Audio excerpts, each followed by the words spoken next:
Welcome to a brand new series within the teaching series. Hey, if I was to ask you the question, what are some of Jesus's most beloved and most well-known teachings, what would be your answer? I'm willing to bet you'd probably say Sermon on the Mount, but either second to that or even before that, you would probably say things like, oh, I love the parable of the prodigal son, or I love the parable of the Good Samaritan. No doubt you would respond with one of Jesus's parables. Yeah, like we know the parables of Jesus, and people know them even if they're not someone who has grown up around faith or in the church or whatever context they're in. People know the parables of Jesus. And one of the things that I would contend is that we know the parables of Jesus, but we don't know the parables of Jesus. We don't recognize how much deeper and more impactful they are because many of us have not experienced the parables in their original context. And you intuitively understand that. In fact, many of you have actually vocalized that. So last year, we did a survey, and one of the questions we asked is, what would you want to know more about that you think we could help you to better understand by making sure the context is there in the conversation? And one of your top two answers was parables. We want to better understand the parables in context. And so, friends, that's what this next series is going to be about. We're going to look at the parables of Jesus. But here's what we're going to do in this episode and what we're going to do in the next episode before we even get into any of the parables of Jesus is, first of all, I want you to understand in this episode why Jesus is using parables in his teachings. And in the next episode, I want to set the parables in their first century context so that we understand what parables are and what they are not and how the people would have understood parables, because then that gives us a context, a framework for how to engage the parables when we actually get into them specifically. So that's what we're going to do in this episode and next episode in order to lay a foundation for the actual parables we're going to engage. Now, if you were to open up your Bible to Mark chapter 4, here is what you would see in the first two verses. It says, again, Jesus began to teach by the lake. The crowd that gathered around him was so large that he got into a boat and sat in it out on the lake, while all the people were along the shore at the water's edge. He taught them many things by parables. So Jesus has this large crowd, and he starts teaching them in parables. Friends, this was a preferred teaching method for Jesus to communicate his message, which was about the kingdom of God and how God's rule and reign was advancing here on earth. And when the crowds are gathering, Jesus is telling parables. And when you start looking at the teachings of Jesus, you quickly become aware that 1/3 of Jesus' teachings are parables. So Jesus has a few years to communicate the most important life-transforming message ever, and the medium with which he's engaging his audience is through the telling of stories via parables. I find that utterly fascinating. And what I also find utterly fascinating is something that I believe you will agree with me as well, is that Jesus was and is the most brilliant communicator in human history. One of the things that I get to do as part of my world is that I help people communicate more effectively and clearly. So I help people with presentations they're putting together or just to become more effective communicators, whether they're business leaders, whether, they're in a lot of different kind of sectors in the world. I help them to communicate more effectively. And one of the things I do is I teach them all of the strategies that the most effective communicators in the world are utilizing, and I can find all of those in the teachings of Jesus. Like, Jesus is brilliant. And one of the things that we see is that in the brilliance of Jesus, he recognizes the power of story and he leverages the power of story in order to get his message across. And so what I want to do in the remaining time that we have together is walk you through what we know about story, why we are so enamored by story, and what can we learn from Jesus and just from the recognition of what story does in order to leverage story more effectively in our lives. And I think this is just going to give you another window into the brilliance of Jesus and how he was able to be so unbelievably effective. Yes, in the power of the Holy Spirit, but he was specific in his strategies. And one of those strategies was utilizing the power of story. Friends, we all know that story has been around since the dawn of civilization. I mean, how many millions of stories have been told around a campfire? It's like when people get together, stories are what emerge. But here's the other thing about from an ancient civilization perspective, is that most ancient civilizations are illiterate. So how do you pass along your heritage? How do you pass along your values? You do it through story. And this is something Jesus understood. Now, there's a huge scholarly debate about how illiterate or literate people were in the first century world, but recognize that Jesus' audience is comprised of peasant farmers. I mean, more than 90% of Jesus' audience are poor people, and many of them are probably illiterate. And so Jesus recognizes that I need to communicate in a way that they will resonate with, that they will understand, that they'll be able to pass it on. And Jesus recognizes story is the way to do it. And we all love a good story, don't we? How much do we love a really great story? Well, let me just give you an idea.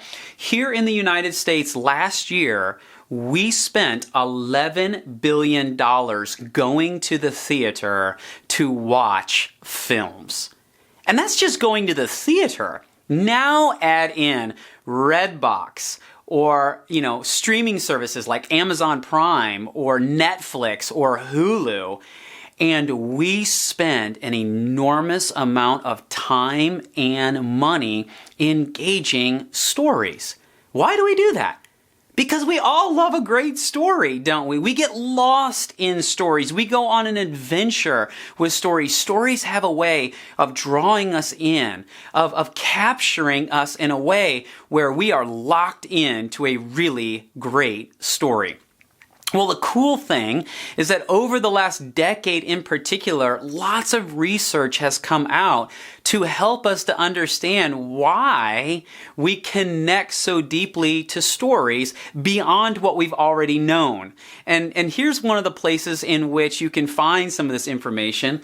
It's from a book called Talk Like TED. And this was written by a guy by the name of Carmine Gallo, who is arguably one of the best communication coaches in the country. And he and his research team looked at the 500 most viewed TED Talks. So most of you are familiar with TED Talks. They're these teachings that are, 20 minutes or less and, presents these really great ideas on these really cool stages around the world.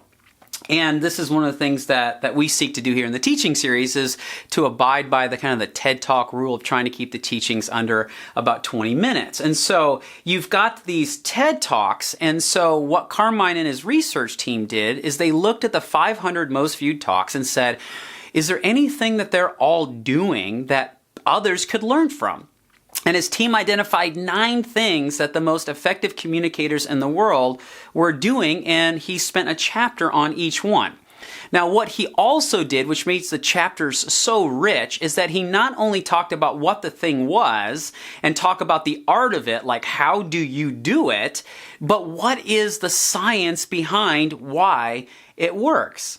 And the one chapter that he did on storytelling, because all of the greatest communicators ever used a story and leveraged story, is that he talked about here's how you tell more effective stories and all of that, but it was the neuroscience behind it that was riveting to me. And one of the things is that people just connected with what he was talking about, that he actually wrote a follow-up book to Talk Like Ted called The Storyteller's Secret, where he talks more about the power of story.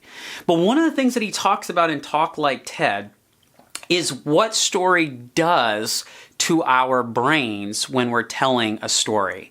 And this is what neuroscientists have called neural coupling. And here's the idea. If I'm just spitting a bunch of data, of information to you, and it can be very valuable information. By the way, what I've been doing thus far, or what I'm doing right now in this moment, is I'm giving you information. And there's a part of my brain that is firing, that is sending that information to you, and then a different part of your brain is firing in order to receive the information that I'm giving you. But the moment I start telling a story, the moment I say, hey, yesterday I had this incredible opportunity to go and experience something I haven't experienced before, friends, the game just changed. Because the moment that I start telling a story, there is a certain part of my brain that is firing to communicate the story, and the same part of your brain is firing in order to receive it. This is what neuroscientists call neural coupling.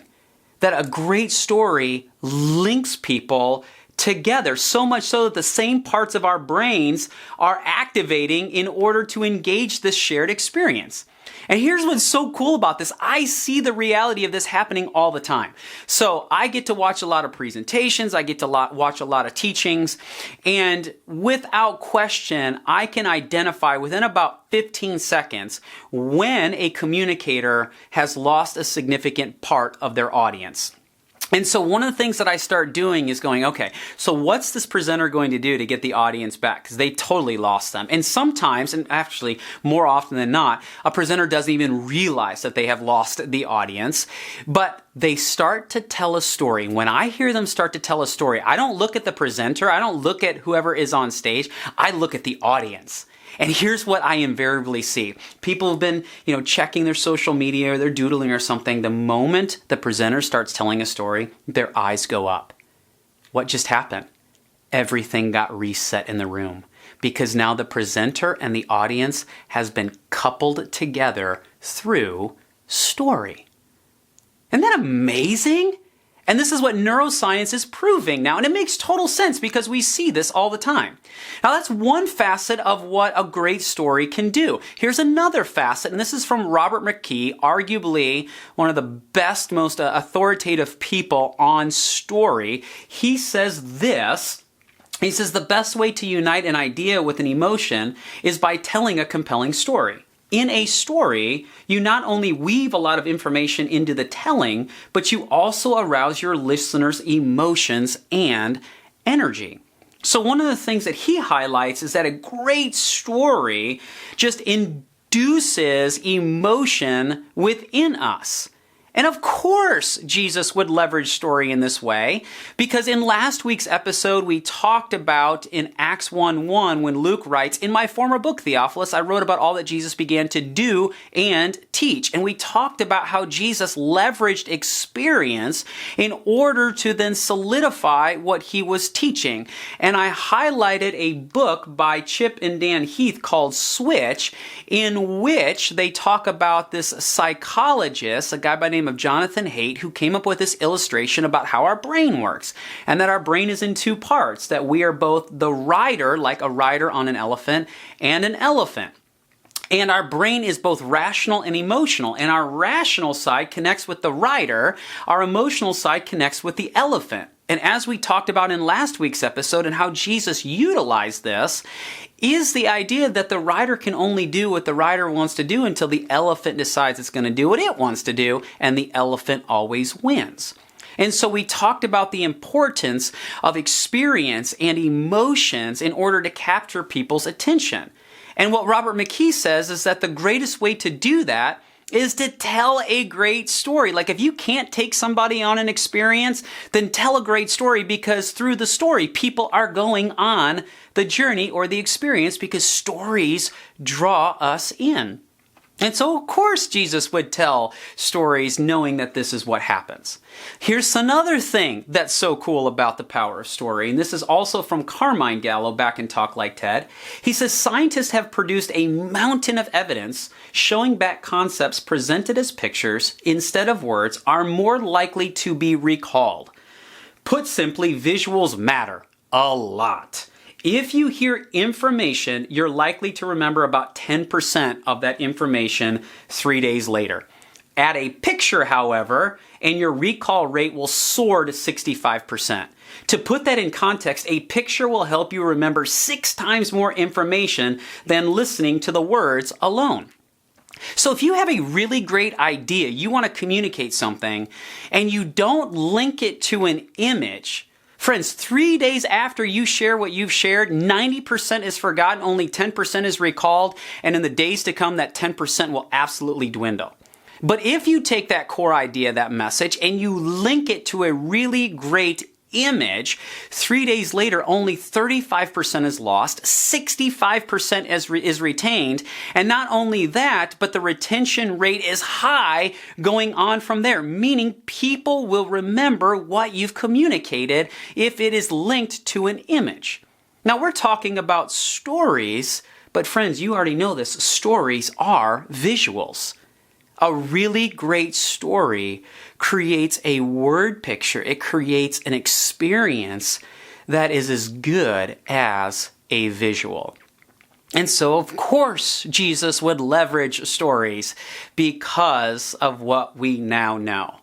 And then here is the last reason that I want to highlight here, is that when Jesus tells a story, like, well, one day there was a sower who was going out to sow his seed. What happens when people see a sower after the teaching is given? You know, it's not only Jesus telling these evocative stories that everybody would have understood in their context, but the brilliance behind what Jesus was doing specifically in his stories is that he was giving them an example from everyday life, something that they would see on a regular basis. And not only in that moment does Jesus use a story as an illustration to help people understand the point he is making, but the beautiful thing and the brilliance is that people would see sowers sowing seed all the time, and every time one of Jesus's audience members would have seen someone sowing seed, they would recall the teaching of Jesus. And so all of Jesus's most significant teachings, the things that he wants people to remember, he puts in parable form. He puts in story form so that his message would be received, would be engaged, and would be passed on. And friends, that is the power of story. And so my hope for you in this teaching is that you would recognize just the intentionality of Jesus to communicate things in a way that his audience, and by extension us, would be able to understand the significance of what he is doing, why it matters, and what Jesus wants us to do.